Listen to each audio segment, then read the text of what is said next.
هم عمرهم اصلا ما ذاكروا صح. انا عايز ابتدي اعمل ايه؟ لو عمرك ما فتحت كتاب في ثانوية عامة وناوي تفتح كتاب، ف100% الفيديو ده ليه. خليني اسألك سؤال واحد بس، انت في اولى ثانوي وتانية ثانوي كنت بتفتح الكتاب فعلا، ولا كنت دايما بتقول بكرة؟ لو عمرك ما ذاكرت بجد، ولو ثانوية عامة بالنسبة لك رعب، فأتمنى إنك تكمل معايا الفيديو للآخر.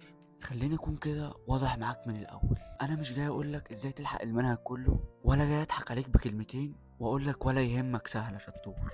أنا جاي أقولك الحقيقة اللي بجد، واللي محدش هيقولها لك، بس الحقيقة دي حقيقة فيها أمل. طيب بص، صلى على النبي صلى الله عليه وسلم. في طلاب كتير دخلوا ثانوية عامة مش مهملين، ولكن ما تعودوش. في ليفل 1 او في سنة اولى يعني الضغط كان قليل شوية، وفي تانية كانت بتمشي بستر ربنا، وفجأة لقيت نفسك في سنة مصيرية. لو انت سامعني وحاسس بخوف فده طبيعي، والله العظيم والله العظيم انت مش ضعيف، انت داخل سباق من غير ما تتدرب اصلا ومن غير ما تسخن. فانت متخيل؟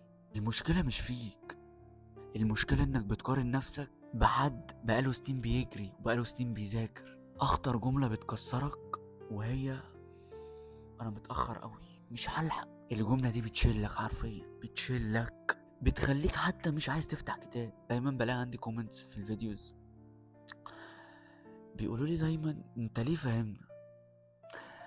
ليه فاهمك؟ لاني انا مريت بنفس التجربة اللي انت فيها، راكمت وتعبت وكان عليا ضغط، فانا بختصر عليك كل ده وبقول لك وبقدم لك حلوله، لاني انا برضو مريت بكل ده.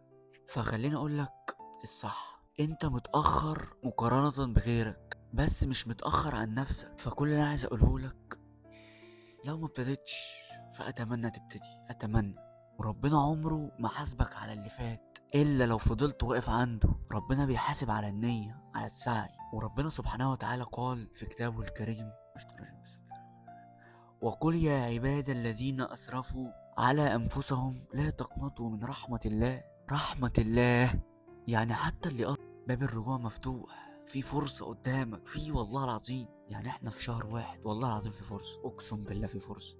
اسمعني كويس، انت مش مطلوب منك انك تبقى الاول، انت مطالب منك انك تبقى احسن من الاول. لو مستواك صفر حرفيا وطلعت ل30%، فده والله العظيم انجاز. الثانوية العامة مش بتكسبها بالكمال، الثانوية العامة بتكسبها بالثبات وبالاستمرارية. يا دكتور انت عمال تقول لي اصل ما ابتديتش مش عارف ايه، هقول لك بس صلى على النبي بس الاول صلى الله عليه وسلم.